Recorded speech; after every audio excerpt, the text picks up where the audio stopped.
जब कोई सांप्रदायिकता का रथ रोक रहा था और जिसकी तारीफ सदन में मौजूदा मुख्यमंत्री नीतीश कुमार जी कर रहे थे। आप वो वीडियो देखिए कि नहीं, बिहार के लोगों देखिएगा।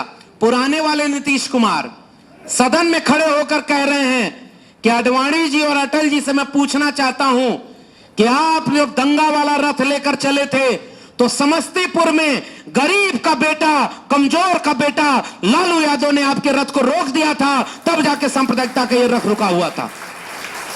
और नीतीश कुमार जी पूछ रहे थे कि उसके बाद जब आप अपनी यात्रा शुरू किए तो बनारस से यात्रा शुरू किए, तो ये जो मिसिंग लिंक है समस्तीपुर से बनारस का, वो कब पूरा होगा? अटल जी और आडवाणी जी बताएं।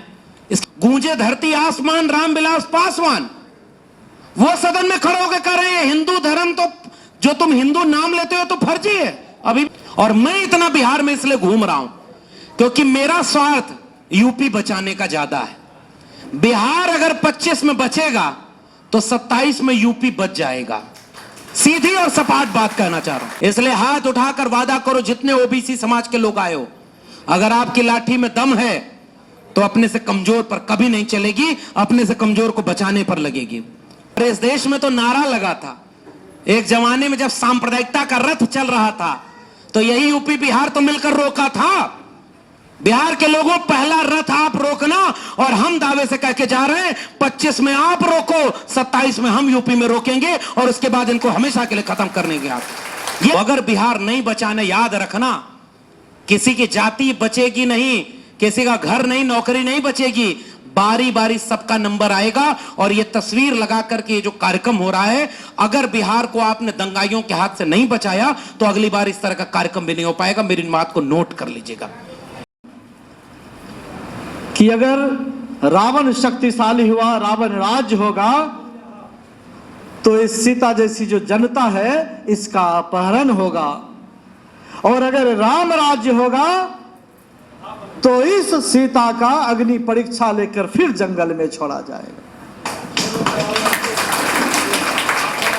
सरकार, राजा अगर कौरव बनेंगे तो द्रौपदी का चीरहरण होगा, राजा अगर कौरव बनेंगे तो द्रौपदी का चीरहरण होगा, और अगर राजा पांडव बन गए तो द्रौपदी को जुए में हारा जाएगा।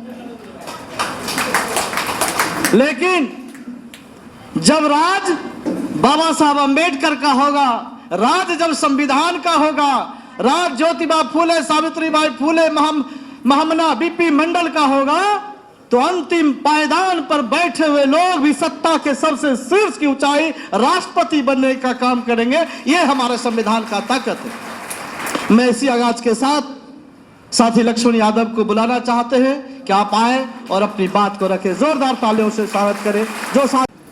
लेकिन सम्मान उससे ज्यादा मिलता है ये बात कह करके कि जब भी मंच पर जाते हैं लोग याद करते हैं कि बहुत सारा प्रोफेसर को तो इतना लोग जानता भी नहीं, वो सब और चिढ़ता है कि ये नौकरी में था तब भी इसी की बात हो रही थी, निकाला गया तो और ज्यादा हो रही है। और उनको कोई नौकरी से कोई नहीं जाना पहचाना जाता। किसी बड़े ओहदे पर बैठ करके किसी की चर्चा हो, इससे नहीं होता।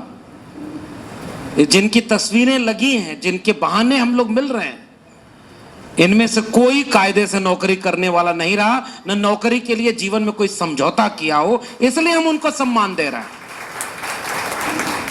इनमें से कोई लिख करके नहीं गया कि मैं गुजर जाऊं तो मेरी जयंती मनाना, मेरी पुण्यतिथि मनाना, लेकिन वो काम ऐसा करके गए कि हम उन्हें याद करते हैं। और जब तक सामाजिक न्याय के लोग जिंदा रहेंगे, सामाजिक न्याय का संघर्ष जिंदा रहेगा, अन्याय गैर बराबरी अगर जिंदा रहेगी तो उसके खिलाफ न्याय की लड़ाई जिंदा रहेगी। और जब तक न्याय की लड़ाई जिंदा रहेगी, कोई बिरसा, कोई फूले, कोई अंबेडकर, कोई मंडल हमारे नायक बनकर के हमेशा हर पीढ़ी को रास्ता दिखाएंगे, इसलिए हम उन्हें याद करते हैं। तो इसलिए इस तरह के आयोजन हो रहे हैं, उनके याद करते हुए हो रहे हैं। और जिस विश्वविद्यालय में मैं था वहीं से बात शुरू करता हूं। खतरा क्या है इस देश में? कोरोना आया तो गोबर से कोरोना ठीक करने का इलाज केवल इस देश में हुआ था। पता नहीं ये दवाई विदेश में सप्लाई हुई कि नहीं हुई, यहाँ का गोबर 100 ग्राम 50 ग्राम पैक करके कुछ दिन बाद आ जाएंगे इसका भी बिजनेस करने वाले। गौमूत्र बिकता है, पता है कि नहीं, सीसी में।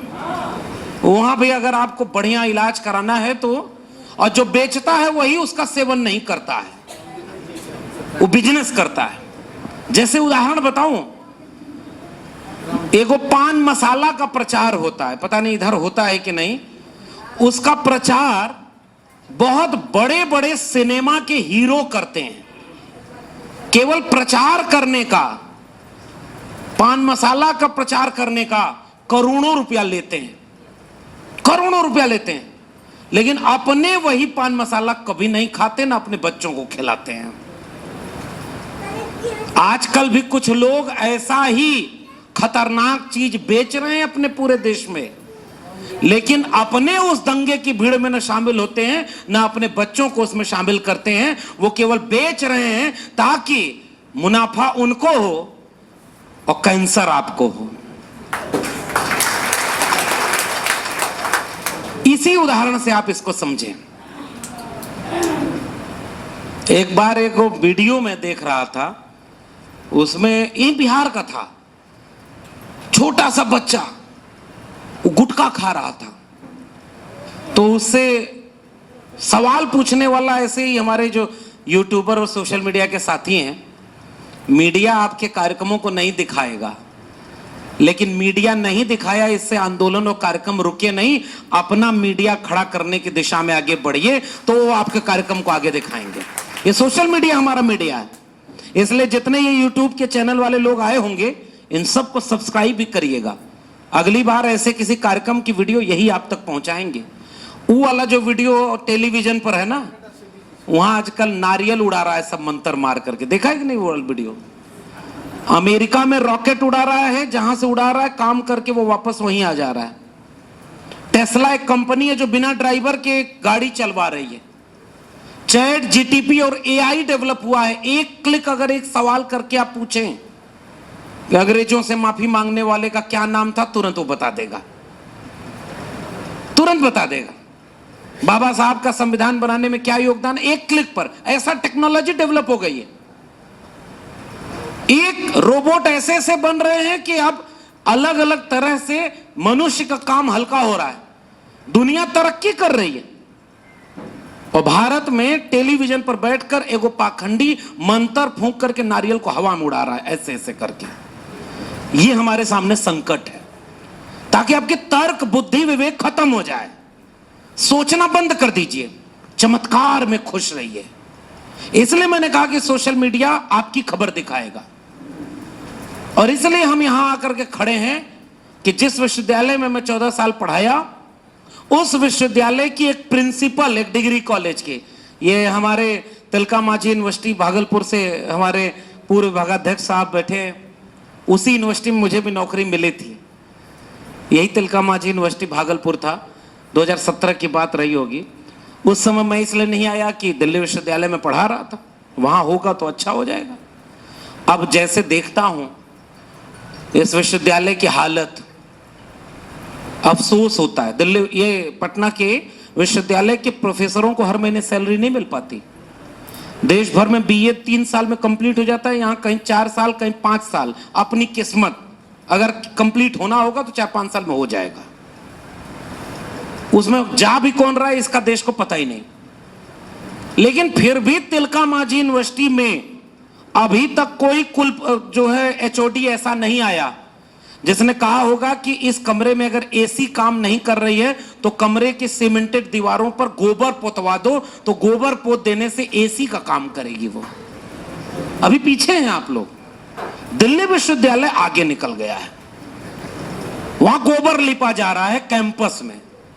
अरे गांव में होता यह था कि पुराने लोग, पुराना घर, हम लोगों का सबका बचपन मिट्टी के घर में बीता, तो मिट्टी के घर में तो फिर भी एक बार चलता था कि गोबर लेप देने पर, इस सीमेंट के घर पर लेप रहा है गोबर। और कौन लेप रहा है? सामान्य आदमी नहीं, गरीब आदमी नहीं, अनपढ़ आदमी नहीं, जिसको माना जाता है कि शिक्षा लेने के बाद समझदारी आ जाएगी, वो इस देश को पाखंड में झोंक रहे हैं, वो इस देश को धर्म के नाम पर भटका रहे हैं। इसलिए हम ऐसे महापुरुषों की याद करने यहां आए जिन्होंने तर्क, विवेक, वैज्ञानिकता और मानवता की लड़ाई लड़ी थी। बाबा साहब डॉक्टर भीमराव अंबेडकर ऐसा भारत नहीं बनाना चाहते थे। ऐसा भारत नहीं बनाना चाहते थे जिसमें शिक्षा का बजट साल 2013-14 में 5.6% टोटल जीडीपी का हो। जीडीपी का मतलब समझ रहे हैं ना? 100 रुपया अगर इस देश के पास पैसा है सरकार का, और सरकार का कोई अपना पैसा नहीं होता, जनता का पैसा होता है। और ये मत समझिएगा कि हम तो नौकरी नहीं करते तो हम टैक्स नहीं देते।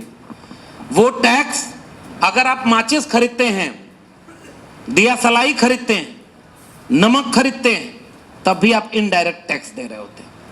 इसलिए कुछ लोग अगर भटकाने भरमाने आए और कहें कि हमने 80 करोड़ लोगों को 5 किलो अनाज मुफ्त में दिया है, तो उनसे पूछिएगा कॉलर पकड़ करके कि क्या अपने मामा के घर से पैसा ले आए थे? वो तो जनता का पैसा है और जनता को ही मिल रहा है, तो मुफ्त में क्या होता है? क्योंकि यही भाषा बोल करके आपका वोट का सौदा किया जाता है।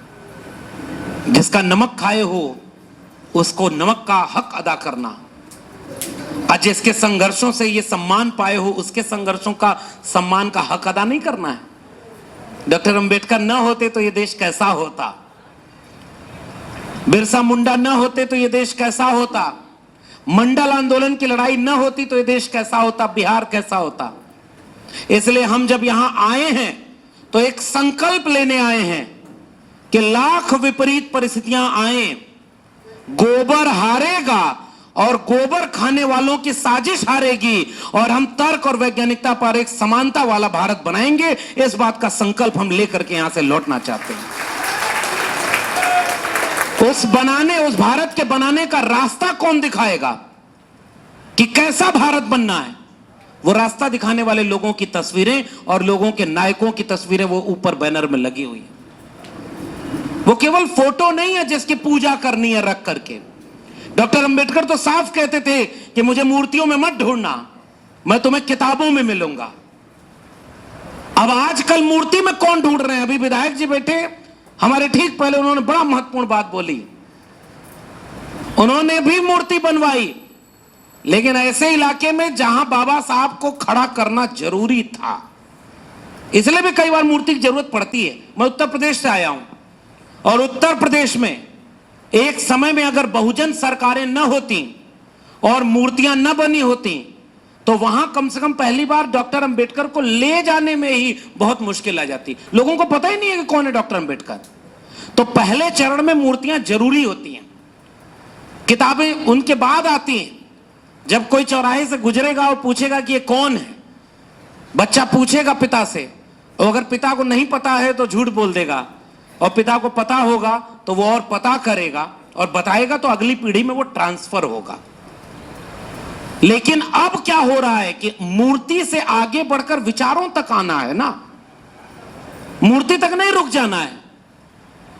लेकिन अब क्या हो रहा है, जो विचारों से डरते हैं कि बाबा साहब के सपनों का भारत न बन जाए, वो बड़ी बड़ी मूर्तियां बनवा रहे हैं जो डॉक्टर अंबेडकर के विचार के बिल्कुल विपरीत हैं। वो डॉक्टर अंबेडकर की मूर्ति पर नहा धो के सबसे पहले 14 अप्रैल को माला पहनाने चले गए थे। देश की आजादी के बाद आज तक नागपुर के आरएसएस के मुख्यालय में कोई प्रधानमंत्री पद पर रहते नहीं गया था, और इस देश में एक प्रधानमंत्री इस समय हुए, और जिस दिन वो वहां जा रहे थे उस दिन मैं भी नागपुर में था, और वहीं से मैंने एक बात कही थी जो यहां बिहार के लोगों को दोहरा रहा हूं। इस देश को खतरा किसी चुनावी पार्टी या एक नेता से नहीं है। इस देश का असली खतरा यह नहीं है कि बिहार चुनाव जीत जाएगा या वो हार जाएंगे तो क्या होगा। असली खतरा तो वो उस नागपुर वाले विचार का है जो इस पूरे देश को, केवल बिहार को नहीं, वापस 100 साल पीछे, 200 साल पीछे वहां खड़ा कर देना चाहता है, जहां इंसान और इंसान में इतना बंटवारा हो जाए कि मुट्ठी भर लोग पूरा देश पर हुकूमत करें और बाकी जनता प्रजा में तब्दील होकर के गुलाम बन जाए। उस विचार से खतरा है हमारे लोगों को, और ये अब हमें गांव गांव पहुंचाना है कि उस विचार को लेकर के कौन नेता आपके गांव में आ रहा है, तो जो आपके गांव में उस विचार को लेकर के आ रहा है उसको हराओ। ये राजनीति है, और सीधी राजनीति ये करनी है और राजनीति वो कैसे कर रहे हैं और हमें कैसे करनी है। आप कितने भी बहुजन समाज के लोग, 90% लोग इस देश में कभी भी हिंदू राष्ट्र बनाने के लिए किसी विचारक का समर्थन कभी नहीं कर सकते। हिंदू राष्ट्र हमारी लड़ाई है ही नहीं। लेकिन वो जो हिंदू राष्ट्र बनाना चाहता है, वो संघ के मुख्यालय जाने से पहले बाबा साहब डॉक्टर अंबेडकर ने जहां बौद्ध धर्म स्वीकार किया, उस दीक्षा भूमि में गया और वहां जाकर के माथा टेक करके बाबा साहब को नमन किया। डायरी में लिखा उन्होंने कि अगर बाबा साहब न होते तो हम यहां नहीं पहुंच पाते। लेकिन कुछ लोग जो बाबा साहब के रास्ते चल करके बड़े ओहदों तक पहुंचे तो कोशिश किए कि बाबा साहब के विचारों का देश बने, और वो आदमी जो चाय बेचने वाला देश का प्रधानमंत्री बन गया, वो चाहता है कि अब वो वाला रास्ता बंद कर दिया जाए ताकि अगली बार कोई चाय बेचने वाला, कोई दूध बेचने वाला, कोई मैला उठाने वाला, कोई खेत में काम करने वाला, कोई कपड़ा धोने वाला, कोई बढ़ई, कोई नाई, कोई मोची, कोई निषाद, उनका बच्चा इस देश का पीएम, सीएम और डीएम न बन पाए। इसके लिए हमें इस खतरे को समझना जरूरी है।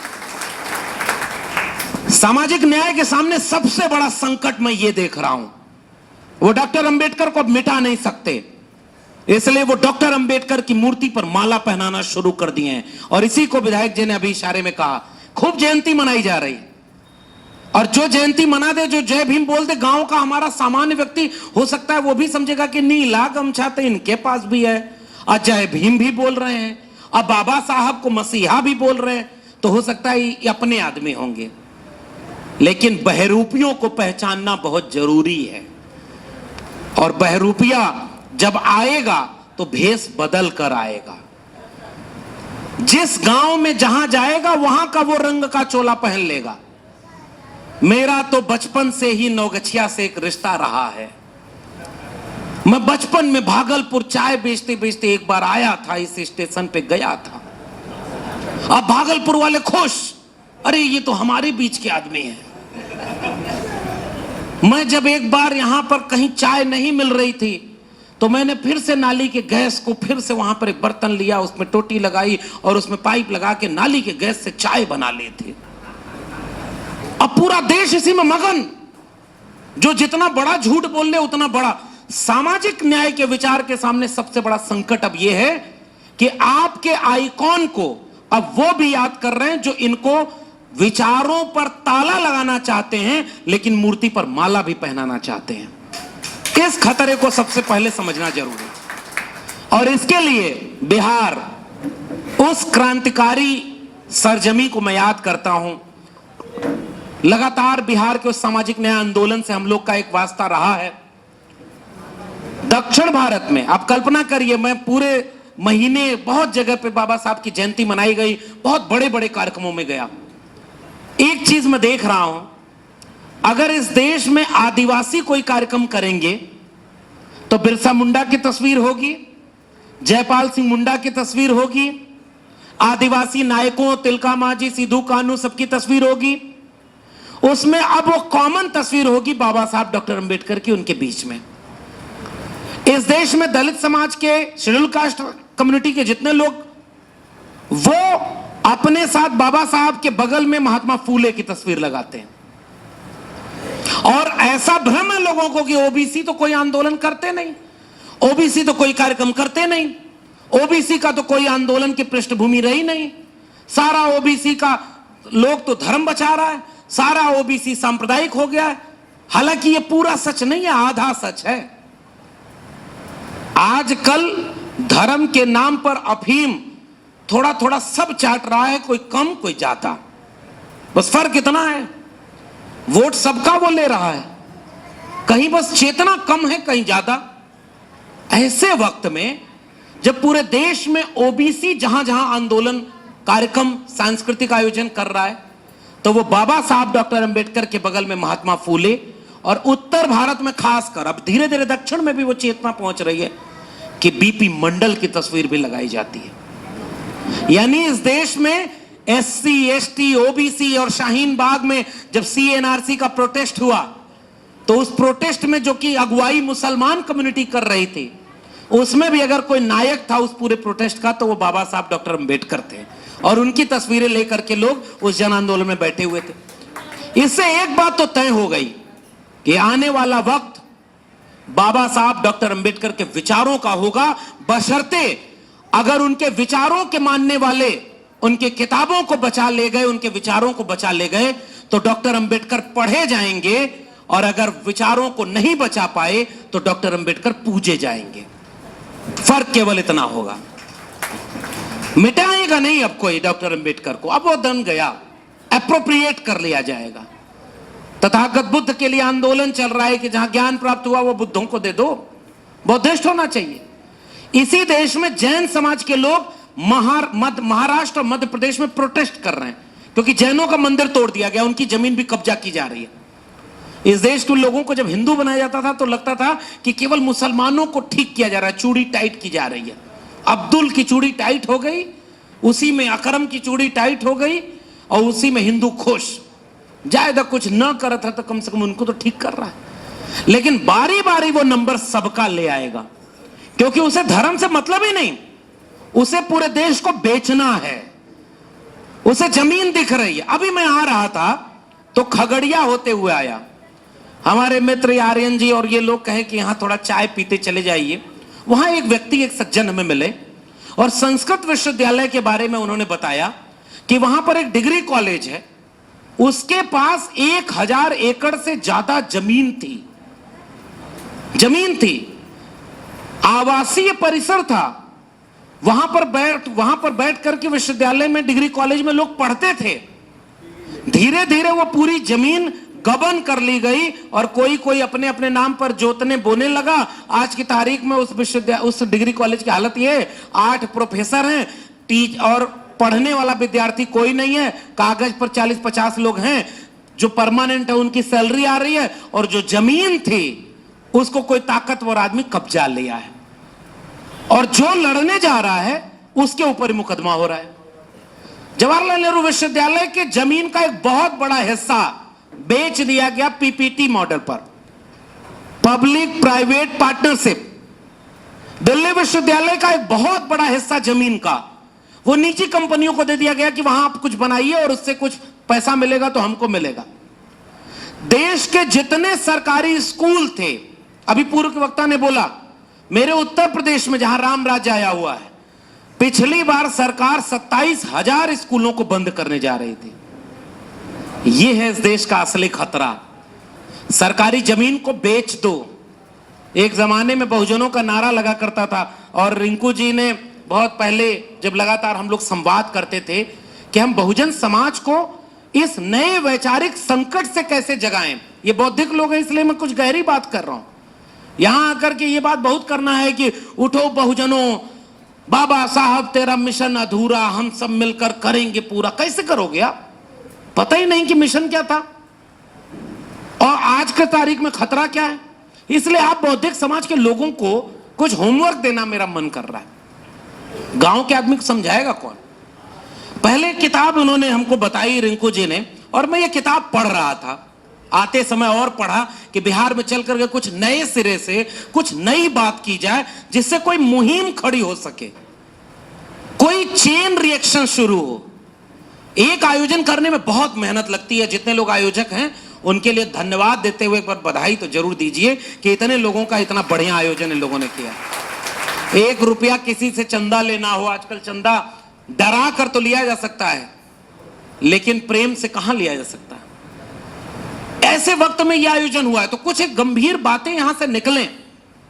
इतिहास की बात केवल इसलिए नहीं दोहराई जानी चाहिए कि जिनकी जयंती मना रहे हैं, बाबा साहब डॉक्टर अंबेडकर ने अपने जीवन में क्या क्या किया। घंटों तो मैं भाषण दे सकता हूं, और यहां बैठे जितने सम्मानित लोग हैं कई घंटे तो उनमें से बहुत सारे लोग बोलेंगे जो सामने बैठे हैं, जो यहां बैठे हैं। ज्ञान तो किसी के पास कम नहीं, और न मुझे ये कोई अहंकार है कि हम दिल्ली से आए तो कुछ नया बोल देंगे। ये जितने वक्ता बोलते हैं ये सब वही बात बोलेंगे।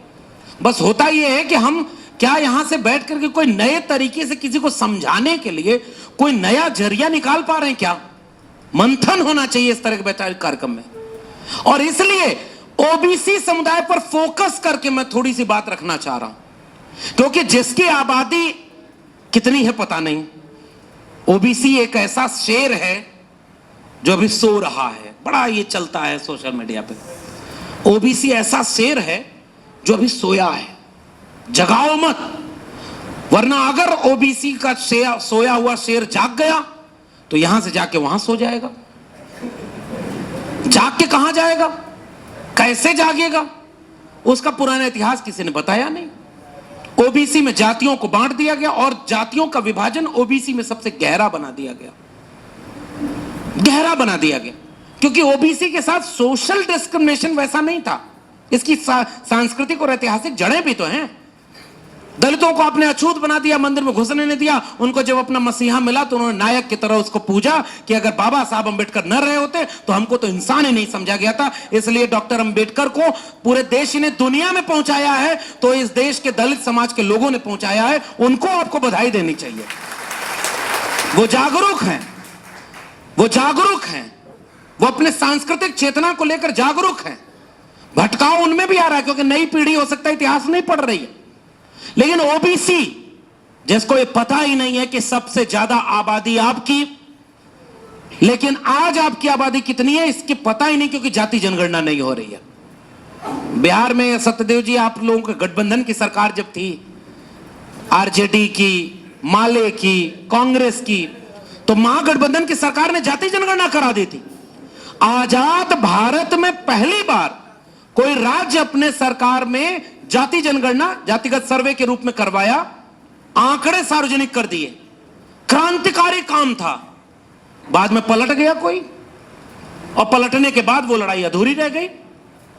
फिर मैंने वो, जब रिंकू जी से लगातार बात होती थी, और मैं तो इनको धन्यवाद दूंगा कि जब कोविड के समय हम लोग फिर से अपने इतिहास को पढ़ने और जानने की कोशिश कर रहे थे, और जितने नौजवान यहां आए हैं मैं उनको भी कहना चाहता हूं, किताब पढ़ने का मन न करे तो यूट्यूब पे पढ़ना, सब कुछ मिल जाएगा। हमें पहली बार त्रिवेणी संघ से परिचित कराया कायदे से तो सामाजिक न्याय आंदोलन मंच ने कराया, और इस समय के संवाद ने कराया था, और तब हमने वो अपना इतिहास देखा जाना। कितना जरूरी और कितना महत्वपूर्ण इतिहास। आप सुनिए, त्रिवेणी संघ का जब पूरा बिगुल बजा, और ये तो चौथी तस्वीर जिनकी लगी है, आप सोचिए, कल्पना करिए कि उन लोगों ने त्रिवेणी संघ को कहां से कैसे खड़ा किया। अइले त्रिवेणी संघ शाहाबाद जिलवा में, सब दुखियन के जगावेला भाई जी, हमनी के वोट लेके हमनी के गला घोटे, केतनो अकाल पड़े खेत में सुखाड़ पड़े, जमींदारवा तो रोपे खाली चाहेला भाई जी। उसको केवल पैसे से मतलब है।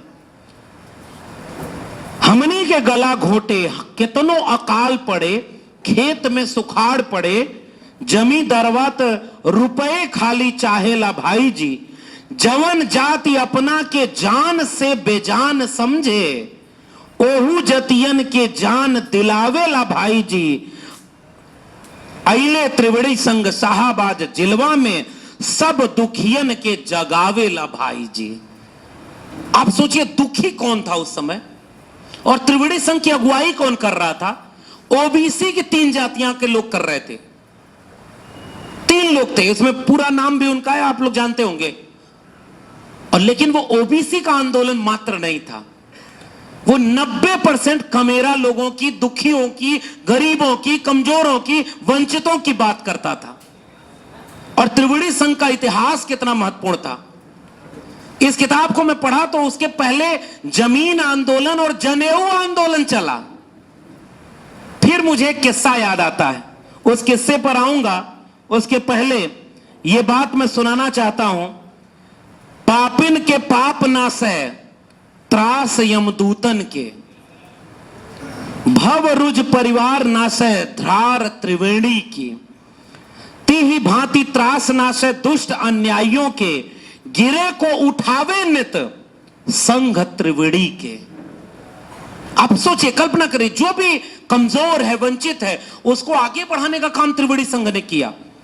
मान और गुमान नाशे जाल दुष्ट जालिम के, सब भांति सहाय करे शोषित दल श्रेणी के, देश धर्म लाज राखे सबही सम्मान राखे, और यही हेतु बहीधार संघ त्रिवेणी के। उस त्रिवेणी संघ के आंदोलन को फिर से याद करने की जरूरत है और गांव गांव इसे पहुंचाने की जरूरत है। आज आपकी जमीन फिर से वही लोग छीन रहे हैं जो जिनसे लड़ करके त्रिवेणी संघ ने, अर्चक संघ ने, कम्युनिस्टों ने, समाजवादियों ने लड़ करके जमीन का अधिकार आपको वापस दिलाया था। वो जमीन लूट रहे हैं और इसलिए इस इतिहास को गांव गांव पहुंचाइए। ओबीसी समाज के लोग लड़ रहे थे जो बाद में अर्चक संघ में आकर के और वो लड़ाई मजबूत हुई। क्या लिखा पेरियार ललई सिंह यादव ने, बलिदान न सिंह का होते सुना, बकरे बलिवेदी पर लाए गए। गांव के लोगों समझना, आपके महापुरुषों ने कितना आसान भाषा में समझाया है। और इस तरह के बौद्धिक कार्यक्रमों की अब जरूरत क्या है? माफ कीजिए, जहां जरूरत हो वहीं बाबा साहब का गुणगान गाइए। लेकिन अगर गुणगान गा रहे हैं तो उसके बाद एक सवाल मेरी तरफ से उसमें ऐड करिए कि हमारे पुरखे तो महान थे, काम करके अपने हिस्से का चले गए। उनका गुणगान गा के उनके सपनों का भारत बनेगा क्या? आज बाबा साहब डॉक्टर अंबेडकर होते तो क्या कर रहे होते, ये जब तक नहीं जोड़ेंगे, बाबा साहब को याद करना अधूरे याद करना है। ये मैं कहना चाह रहा हूं। डॉक्टर अंबेडकर क्या चाहते थे, आप आज के लोगों को वो बात समझाइए ना।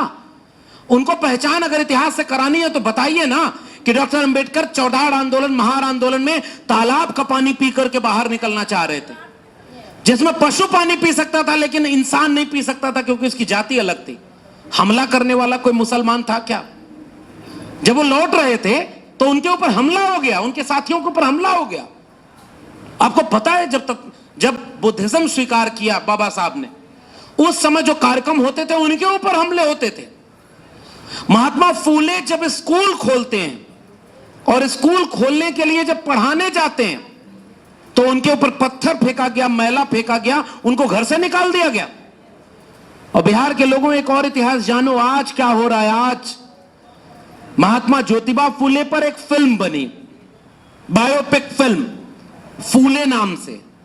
11 अप्रैल को ज्योतिबा फूले जयंती के दिन उस फिल्म को रिलीज किया जाना था। उसका ट्रेलर रिलीज हुआ और अभी भी यूट्यूब पर है, जरा खोज कर देखिएगा। उस ट्रेलर में वो दृश्य दिखाया गया था कि माता सावित्रीबाई फूले जब पढ़ाने जा रही हैं तो एक बच्चा लिबास से एक जाति का समझ में आ गया, वो पत्थर मार रहा था। सेंसर बोर्ड ने कैंची चला दी, फिल्म को रोक दिया और कहा कि यह दृश्य हटाइए क्योंकि कुछ जातियों के लोगों की भावना आहत हो गई है। आप समझ रहे हैं ना, मैं नाम नहीं ले रहा हूं किसकी जाति की बात हो रही, जिन्होंने खुद के लिए कहा था मुखस से जाए थे, उनकी भावना आहत हो गई। कब? 2025 में। अब मैं गंभीर सवाल पूछूंगा और आपके ऊपर जिम्मेदारी डालूंगा। वो समाज जिसकी आबादी 3%, कुछ लोग 2.5% भी आजकल बताते हैं, और इस किताब के आखिर में 1900 के आसपास का आंकड़ा दिया हुआ है। लेकिन ज्योतिबा फूले का इतिहास आप पूरा अब देश को नहीं बता सकते क्योंकि वो समाज जागरूक है, उसने आंदोलन कर दिया और आपकी फिल्म में कैंची चलवा दी। और फूले के मानने वाले लोग को पता ही नहीं है कि ये सब भी हो रहा है। ज्यादा दोषी कौन है, जिसने कैंची चलवाई वो, इतिहास बदलवाया वो, या जिसको पता ही नहीं कि उसका इतिहास क्या है और वो अपना इतिहास बचा भी नहीं पाया? सोच के बताइए दोषी असली कौन है? उनसे क्या शिकायत? वो तो अपने विचारधारा के लिए कमिटेड हैं।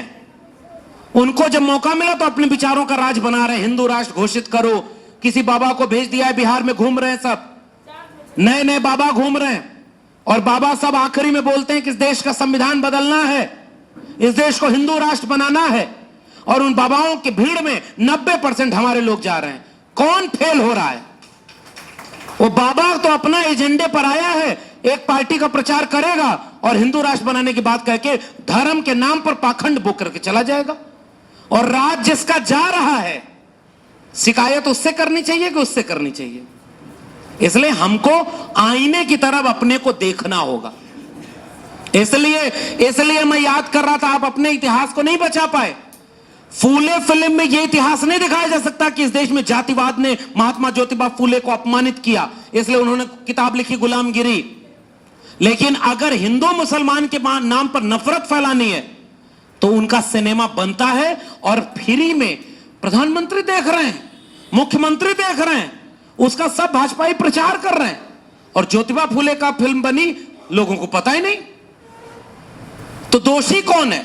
जिसको अपना इतिहास पता होता है वो अपना इतिहास लिखता है, और जिसको इतिहास पता ही नहीं वो गुलाम बन करके, शिकारियों के इतिहास में हिरणों की गाथाएं नहीं मिलती।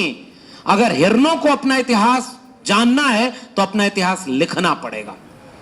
इसलिए मैंने उस फिल्म का उदाहरण लिया। अब आइए, क्या क्या कहा था पेरियार ललई सिंह यादव ने? बलिदान न सिंह का होते सुना, बकरे बलिवेदी पर लाए गए। शेर को बलि देते हुए कहीं सुना है आपने? और आज से 70-80 साल पहले वो लिख के गए। बकरा, कमजोर आदमी, न काटे टेढ़े पादप गए, सीधों पर आरा चलाया गया। टेढ़े लोग नहीं काटे गए।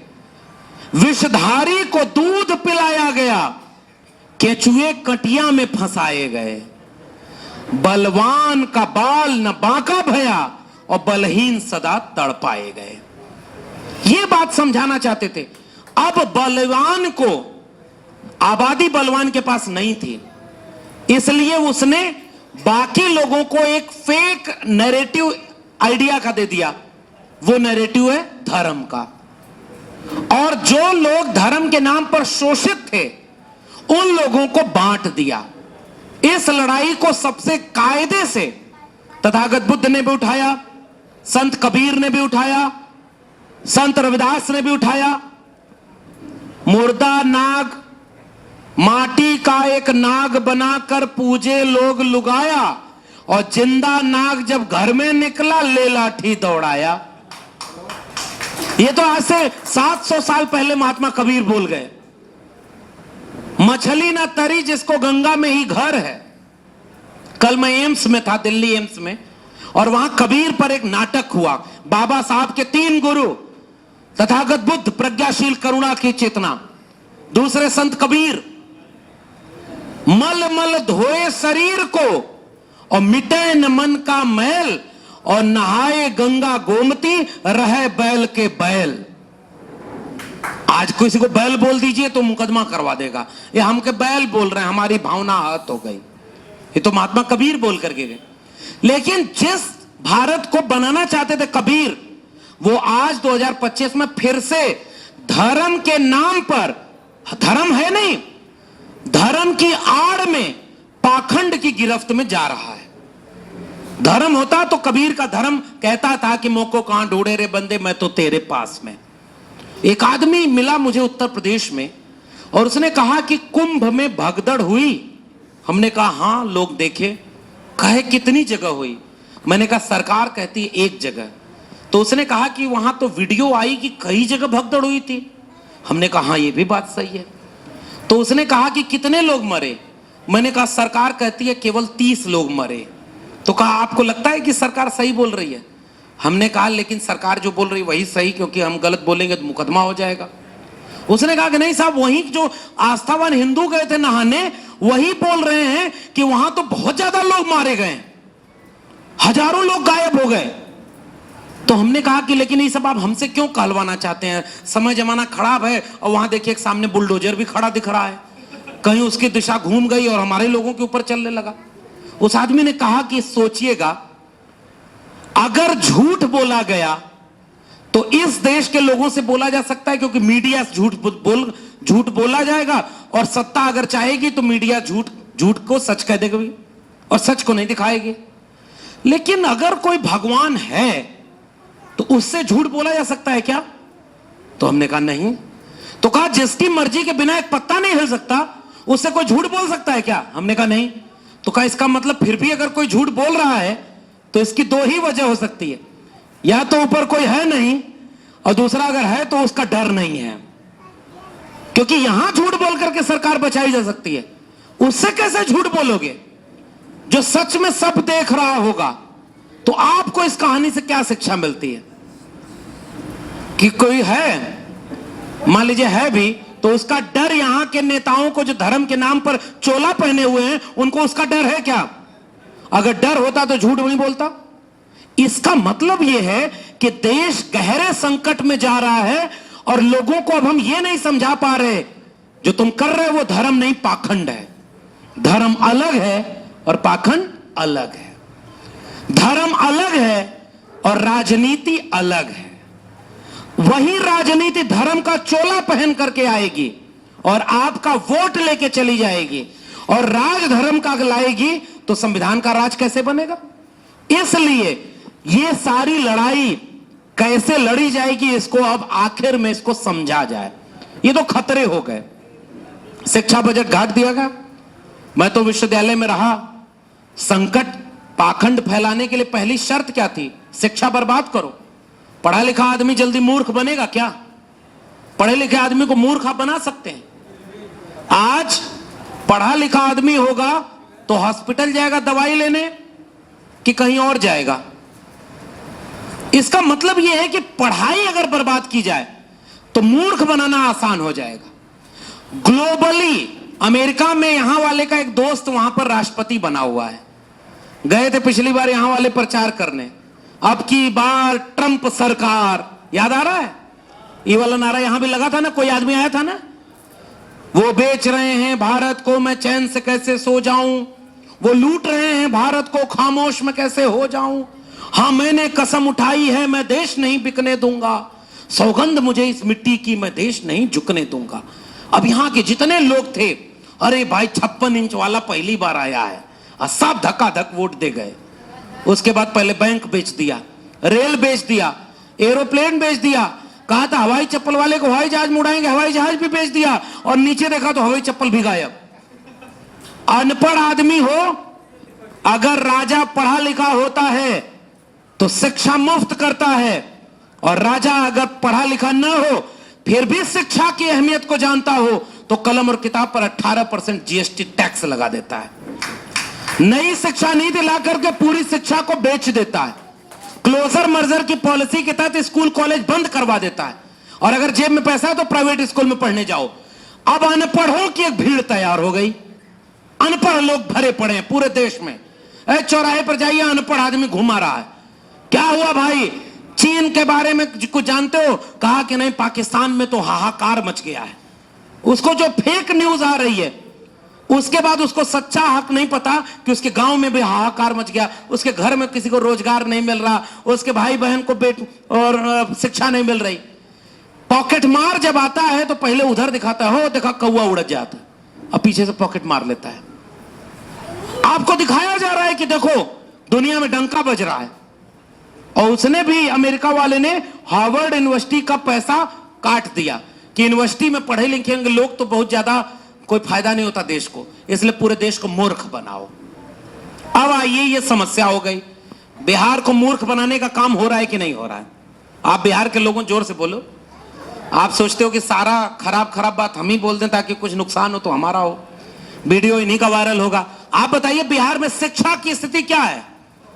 बहुत अच्छी है क्या? गरीबों के बच्चों को अच्छी शिक्षा मिल रही है क्या? शिक्षा खत्म तो नौकरी मिलेगी क्या? जब बेरोजगारों की और अनपढ़ों की भीड़ तैयार हो जाएगी तो इतिहास कैसे पढ़ेगी कि त्रिवेणी संघ क्या किया था, अर्जक संघ क्या किया था। और अभी मुझे मिला कि कोई डॉक्टर साहब हैं, वो देखिए बाबा साहब की जीवनी बांटते हैं। इसको पढ़ेगा कौन? अनपढ़ लोगों की भीड़ तैयार हो गई, शिक्षा बर्बाद हो गई, रोजगार बचा नहीं है। और जब शिक्षा और रोजगार दोनों बर्बाद, तो धर्म के एक नाम पर लड़ाई लड़वाना आसान हो गया कि कठिन हो गया? बताइएगा, जोर से बोलिए।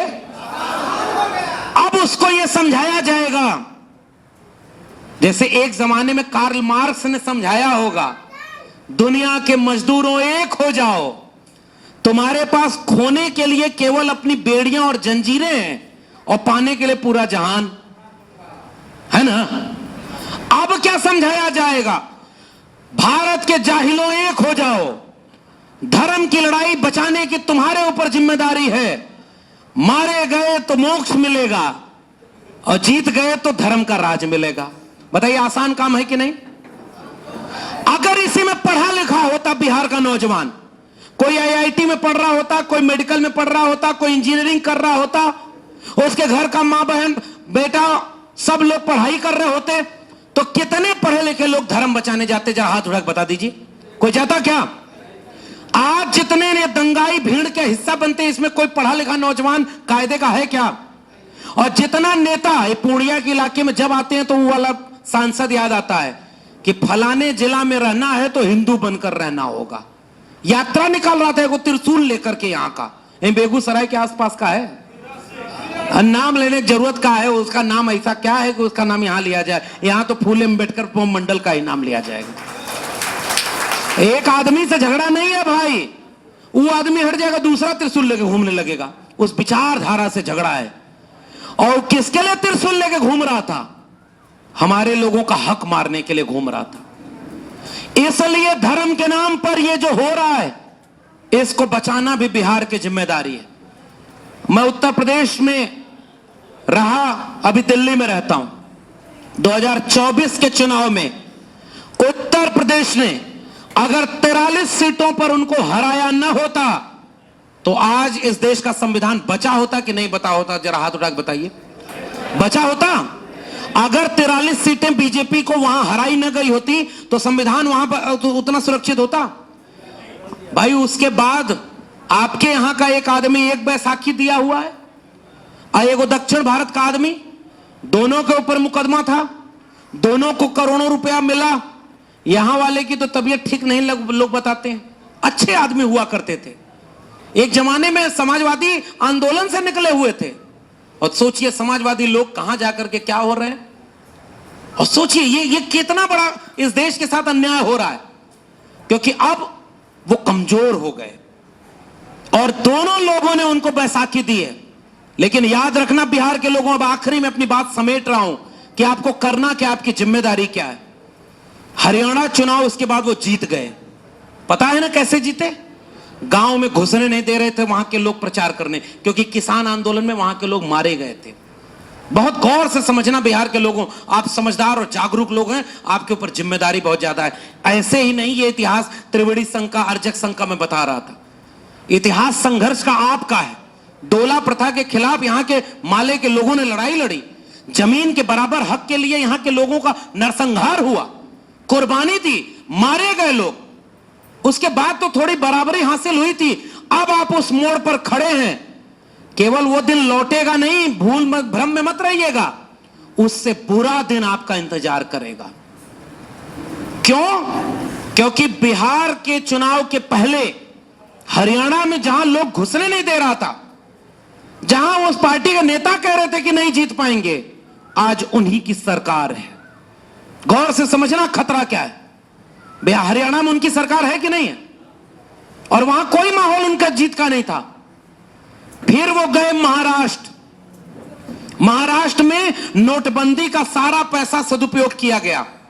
जितना अपना पूरा देश भर में कार्यालय बनाने से जितना पैसा बच गया था, सब महाराष्ट्र में इस्तेमाल हुआ। दो पॉलिटिकल पार्टी को खरीद लिया गया।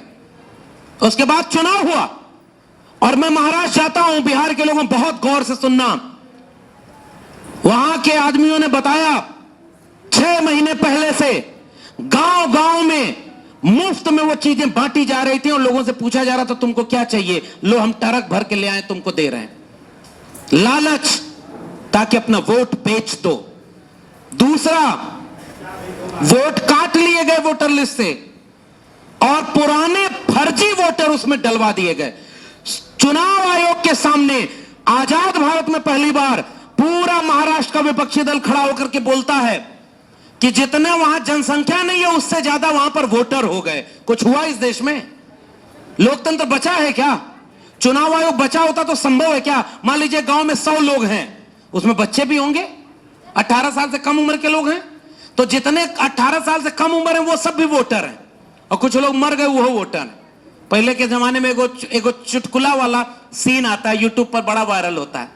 एक आदमी आया जिस दिन वोटिंग हो रही थी और वोट डालने गया, और जब वो स्याही लग रही थी तो कर्मचारी से पूछा कि जरा इसमें देखिएगा सुनीता देवी आई थी क्या वोट डालने? तो वो देख करके बोला हाँ आई तो थी, वोट डाल के चली गई। वो आदमी लगा जोर जोर से रोने। वो कर्मचारी पूछा क्या हुआ, क्यों रो रहे हैं? कही कि उसको मरे 15 साल हो गया, हर बार आती है चुपचाप वोट डाल के चली जाती है, मिल भी नहीं पाता हूं मैं। इस इससे क्या समझ में आता है, इस कहानी से हमें क्या शिक्षा मिलती है, कैसे वोटिंग हो रही है? अरे ये बिहार के लोग हैं, ये तो वो सामंती जगह देखे हुए हैं कि गांव के सड़क पर 2 आदमी लाठी लेकर बैठ जाता था और कोई गरीब कमजोर दलित पिछड़ा वोट नहीं डालने पाता था। सत्यदेव जी बैठे हुए हैं और ये संघर्ष करने वाले नेता हैं। पूछिएगा जरा अपने पुराने गांव में, और हमारे यूपी में भी ये होता था। ये लोकतंत्र तो यहाँ के समाजवादी अंबेडकरवादी लोगों ने लड़ करके लिया, तब जाके आपको वोट का बराबर का अधिकार वो मिला जो बाबा साहब दे करके गए थे। 1990 के पहले सब लोग बराबरी से वोट नहीं डाल पाते थे। इस किताब में एक चैप्टर पढ़ूंगा मैं, इतनी दूर से इतनी मेहनत से आप आए हैं तो कुछ चीजें तो सुन करके जाइए और जरा इस चैप्टर को सुनिएगा। कर्पूरी ठाकुर को याद कर रहा हूं। कर्पूरी ठाकुर को याद करना क्यों जरूरी है इसको समझिएगा। एक छोटा सा काम कर्पूरी ठाकुर ने आरक्षण लागू किया था। एक नाई का बेटा, पिछड़ी जाति का बेटा, बर्दाश्त तो नहीं हुआ और गाली दी गई। आरक्षण कहां से आई? कर्पूरिया की मां, और उसके आगे मैं बोल भी नहीं सकता। MA BA पास करेंगे, कर्पूरिया को बांस करेंगे। यह अच्छा नहीं लगता कि अपने पुरखे को जो गाली दी गई उसको मैं दोहराऊं, लेकिन इसलिए कहना चाहता हूं कि नई पीढ़ी को पता ही नहीं, गाली खा के भी जो आपके लिए हक और अधिकार दे गया, उसके सपनों का भारत बनाने की बजाय आप हिंदू राष्ट्र बनाने के लिए उनका साथ दे रहे हो। कर्पूरी ठाकुर ने आरक्षण लागू किया और उसके बाद क्या लिखा है इस किताब में? कर्पूरी मंत्रिमंडल का दूसरा महत्वपूर्ण कदम था प्रदेश में पंचायत चुनाव संपन्न कराना। पंचायत में आरक्षण नहीं था, इसलिए गांव में जिसकी आबादी 5% भी नहीं वही मुखिया होता था। आज मुखिया बदल गए कि नहीं? और क्या लिखा है इस किताब में? 1977-78 का भारत है, बिहार है। व्यापक हिंसा खून खराबे के बीच चुनाव हुआ, लेकिन इस चुनाव का फर्क यह पड़ा क्योंकि आरक्षण लागू हो गया था। पिछड़ी जातियों ने ग्रामीण सत्ता पर उच्च जातियों के परंपरागत वर्चस्व को तोड़ दिया था। 1980 में उस वर्चस्व को तोड़ने में मदद की कर्पूरी ठाकुर ने। उस वर्चस्व को तोड़ने में मदद की किसी जगदेव प्रसाद कुशवाहा ने। उस वर्चस्व को तोड़ने के लिए कोई मंडल बनकर के आया था। उस वर्चस्व को तोड़ने के लिए 1990 का मंडल आंदोलन आया, जब कोई सांप्रदायिकता का रथ रोक रहा था और जिसकी तारीफ सदन में मौजूदा मुख्यमंत्री नीतीश कुमार जी कर रहे थे। आप वो वीडियो देखिए कि नहीं, बिहार के लोगों देखिएगा। पुराने वाले नीतीश कुमार सदन में खड़े होकर कह रहे हैं कि आडवाणी जी और अटल जी से मैं पूछना चाहता हूं कि आप जब दंगा वाला रथ लेकर चले थे तो समस्तीपुर में गरीब का बेटा, कमजोर का बेटा लालू यादव ने आपके रथ को रोक दिया था, तब जाके सांप्रदायिकता का यह रथ रुका हुआ था। और नीतीश कुमार जी पूछ रहे थे कि उसके बाद जब आप अपनी यात्रा शुरू किए तो बनारस से यात्रा शुरू किए, तो ये जो मिसिंग लिंक है समस्तीपुर से बनारस का, वो कब पूरा होगा? अटल जी और आडवाणी जी बताएं। इसके पीछे का भाव क्या था पता है? इस उत्तर भारत में यूपी और बिहार में, यूपी में कोई चौधरी चरण सिंह की विरासत का, मंडल आंदोलन की विरासत का कोई मुलायम सिंह यादव खड़ा था, तो बिहार में उस जमाने का समाजवादी नेताओं की श्रृंखला खड़ी थी जो कर्पूरी ठाकुर और जगदेव बाबू की विरासत को जैसे भी सही आगे बढ़ा रही थी। तो कोई नीतीश कुमार, कोई रामविलास पासवान, गूंजे धरती आसमान रामविलास पासवान, वो सदन में खड़े होकर कह रहे हैं हिंदू धर्म तो, जो तुम हिंदू नाम लेते हो तो फर्जी है। अभी भी कोई कह रहा था और मैं रेफरेंस लेके कह रहा हूं, अब उन्हीं का बेटा हनुमान बन गया किसी और का। अब कल्पना करिए बिहार के सामने संकट कितना बड़ा है। हनुमान कौन बना है? आपके हमारे बीच का आदमी बना है, हमारे परिवार का आदमी। वो हनुमान बन गया, चुनाव आएगा, हनुमान के नाम पर हनुमान की जाति का वोट किधर जाएगा? सोच के बताइए। रामविलास पासवान, शुरू में जो रामविलास पासवान ने जो काम किया था, अब सामाजिक न्याय के लोग उसे आगे कैसे बढ़ा रहे? अब इसके मतलब नीतीश जी जब कमजोर हुए तो उनका अति पिछड़ा वोट कहां जाएगा?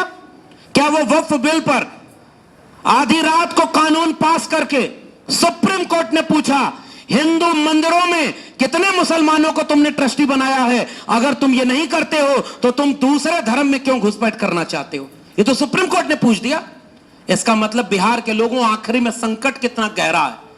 संकट इतना गहरा है, 100-150 साल में जो लड़कर हासिल हुआ था, 2025 में वो आपके सामने रेत की तरह है मुट्ठी में। अगर मुट्ठी बंद कर लिया तो रेत बच जाएगी, और अगर मुट्ठी खुली है तो आपका सारा संघर्ष खत्म होने वाला है। और मैं इतना बिहार में इसलिए घूम रहा हूं क्योंकि मेरा स्वार्थ यूपी बचाने का ज्यादा है। बिहार अगर 25 में बचेगा तो 27 में यूपी बच जाएगा। सीधी और सपाट बात कहना चाह रहा हूं। और अगर बिहार और यूपी दंगाइयों की नफरत से बच गया, संविधान को बचा ले गया, अंबेडकर और मंडल के रथ को आगे बढ़ा ले गया, तो उसके कुछ ही दिनों के बाद इस देश से दंगाइयों और नफरतियों को हमेशा के लिए अलविदा कहने की उम्मीद बन जाएगी। इसलिए बिहार के लोगों में आपके सामने खड़ा हूं और यही बात खत्म कर रहा हूं क्योंकि वक्त हो गया। एक दूसरा भी कार्यक्रम हमें वहां जाना है विश्वविद्यालय में। मेरा निवेदन, मेरी गुजारिश है, इस कार्यक्रम में जितने वक्ता बोले हैं उन सब से भी मैं कह रहा हूं और मैं भी इसमें शामिल हूं, जितना हम लोग यहां समय दिए इसका 10 गुना समय हाथ उठाकर संकल्प करिए कि गांव गांव घूम करके देंगे और गांव गांव इस तरह का कार्यक्रम कराएंगे, तब जाके बताइए वादा कर रहे हैं। इस कार्यक्रम के बाद क्या छोटी छोटी टोली बनाकर गांव गांव घूमेंगे कि नहीं घूमेंगे? घूमेंगे ना। और केवल अपनी जाति बिरादरी में जाने की बजाय याद रखना, यह जाति व्यवस्था टूटेगी तब जब जिसको आपसे कमजोर जाति का बोला जाता है उसके घर जाकर उसकी थाली में बराबर का बैठ करके अगर खाते हैं तब जाकर के जाति टूटेगी। भाषण देने से कोई जाति व्यवस्था खत्म नहीं होने वाली। और जितने यादव जी लोग आए होंगे, ओबीसी समाज के लोग आए होंगे, मैं उनसे निवेदन करना चाहता हूं। इस देश में नारा लगा, जिसकी जितनी संख्या भारी उसकी उतनी हिस्सेदारी। अब उसमें पसमानदा आंदोलन ने एक नारा जोड़ा था, जिसकी जितनी संख्या भारी उसकी उतनी जिम्मेदारी। जिम्मेदारी ज्यादा है।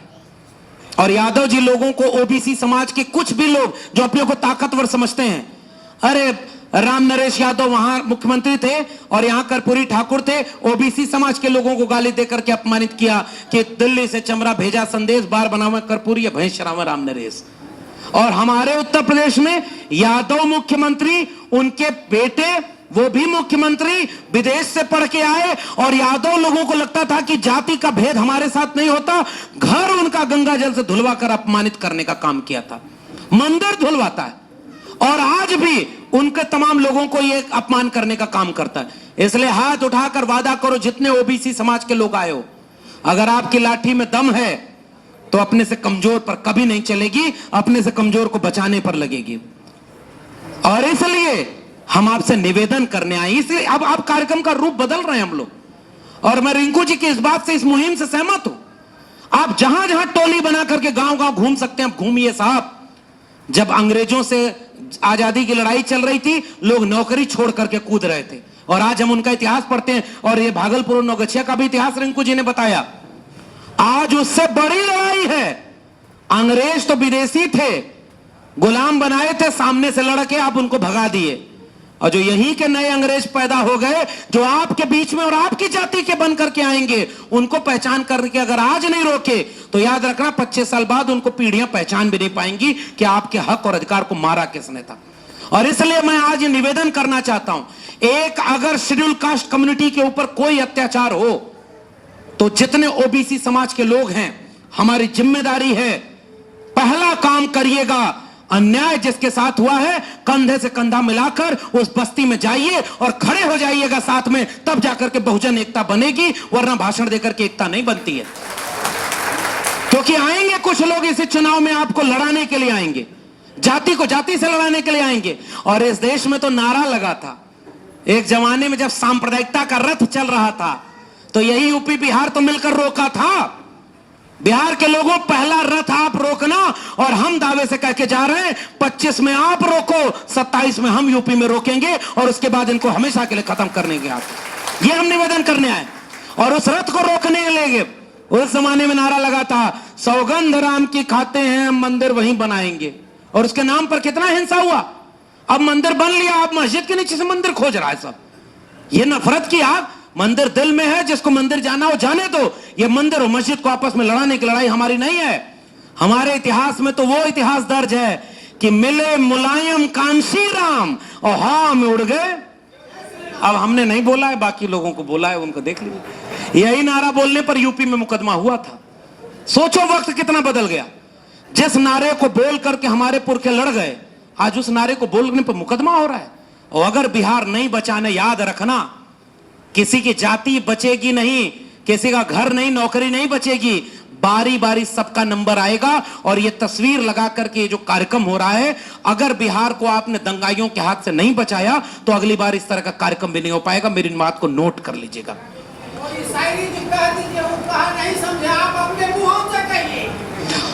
आज यहां भाषण में मंच से कहने की जरूरत नहीं है। मैं क्या बोल रहा हूं, आप सब जागरूक लोग हैं। याद रखिएगा, कार्यक्रम वहां फेल हो जाएगा। आप कन्विंस्ड हैं और आपके सामने घंटों हम भाषण दे रहे हैं। तो समझदार को समझाया जा रहा है और गांव में कोई नहीं जा रहा है जहां कोई समझ नहीं पा रहा है। इसलिए थोड़ा आप भी समझाइए ना चल करके भाई, और गांव गांव चलिए। इसलिए मैं आपसे कह रहा हूं, जितने लोग यहां भाषण दे रहे हैं सब लोग चलिए, माइक और माइक लगा करके, टोली बना करके गांव गांव घूमते हैं और केवल एक नारा, बिहार में, बिहार का बहुजनों का वोट उसे मिलेगा जो जाति जनगणना की बात करेगा। बिहार के बहुजनों का वोट उसे मिलेगा जो मंडल कमीशन को लागू करने की बात करेगा। बिहार के बहुजनों का वोट उसे मिलेगा जो सांप्रदायिकता के नफरत के खिलाफ बाबा साहब के संविधान की बात करेगा। और एक वोट संविधान के नाम, इस मुहिम को यहां से छेड़ दीजिए। इसलिए मंडल की लड़ाई को, संविधान की लड़ाई को एक कर दो। डॉक्टर अंबेडकर और बाबा साहब के रास्ते पर चलकर जो मंडल बना, आज उस मंडल का फिर से एक दौर लाना होगा। इसी उम्मीद के साथ बताइए, कमजोर तो नहीं पड़ेंगे ना? जब जब बुलाएंगे हम आपके बीच में आएंगे, बशर्ते कि आप भी गांव गांव घूम करके नफरत को रोकिए, बंटवारे को रोकिए और लोगों को पहचान कराइएगा। इस बार का वोट जाति देखकर मत डालना, इस बार का वोट संविधान और मंडल कमीशन को देख करके डालना और जाति जनगणना के नाम पर डालना, वरना बहरूपिया सब आपके राज्य में आपके जाति वालों को ही यहां का परचम पकड़ाए हुए। मुरेठा वाला याद है ना, कहां से वो खुल गया मुरेठा? आपके लोगों की जाति के लोगों को आगे किया जाएगा और जंगल की लकड़ियों को कहा जाएगा कि जंगल की लकड़ियों कुल्हाड़ी का साथ दे दो, क्योंकि कुल्हाड़ी में लगी लकड़ी भी तो तुम्हारे बीच की है, तुम्हारी जाति की है। इसलिए जाति देखकर वोट देंगे क्या? ऐसे ही संकल्प गांव गांव में पहचानिए। हमारी लड़ाई जाति की नहीं, विचारधारा की है। तो मंडल के सपनों का भारत बनाएंगे, बाबा साहब के सपनों का भारत बनाएंगे। इसी संकल्प के साथ नवगछिया के लोगों, आपको क्रांतिकारी सलाम देता हूं और 25 में दंगाइयों को बिहार से भगाएंगे। इसी उम्मीद के साथ जय भीम, जय मंडल, जय संविधान, इंकलाब जिंदाबाद।